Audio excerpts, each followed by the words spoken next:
A2Z news network में आप सभी का इस्तकबाल है। अमेरिका में गोली मारकर हलाक हैदराबाद के तालिब इल्म की मैयत एयरपोर्ट पर रिश्तेदारों ने वसूल की। रियासती हुकूमत ने पोल के ख़ानदान को 5 लाख रुपये और इसके भाइयों के लिए रोज़गार के मौके फराहम करने का ऐलान किया।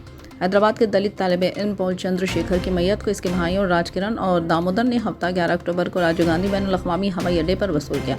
मजलिस बचाओ तहरीक के तर्जुमान अमजदुल्ला खान भी हवाई अड्डे पर मौजूद थे, जबकि IT के वजीर श्रीधर बाबू और SC/ST वजीर अदलूरी लक्ष्मण कुमार BN रेड्डी नगर में टीचर्स कॉलोनी में मरहूम की रिहाइशगाह पर ताज़ियत की। रियासती हुकूमत ने पुल के ख़ानदान को 5 लाख रुपये और इसके भाइयों के लिए निजी शोबे में या आउटसोर्सिंग चैनल्स के जरिए रोजगार के मौके फराहम करने का ऐलान किया। टेक्सास में एक शरपसंद ने गोली मारकर हलाक कर दिया।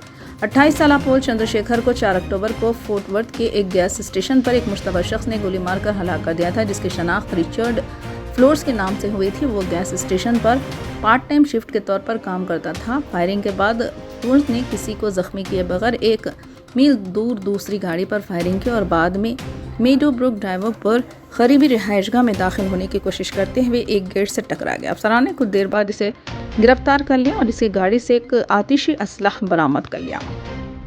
మంచి అవకాశాల గురించి మరి ఒక దళిత కుటుంబానికి సంబంధించిన సోదరుడు చంద్రశేఖర్ టెక్సస్ లో అనుకోని సంఘటనలో ఒక గుండుగొండి చేతిలో మరి హత కావటం జరిగింది. మేము మా సహచార మంత్రివర్గ సోదరులు ఈరోజు వారి మృతదేహాన్ని సంబంధించి వారి కుటుంబ సభ్యులందరినీ కూడా పరామర్శించడానికి రావడం జరిగింది. రాష్ట్ర ప్రభుత్వం ఈరోజు ప్రభుత్వ యంత్రాంగం అంతా కూడా వారి కుటుంబ పక్షాన ఉండటం జరుగుతుంది.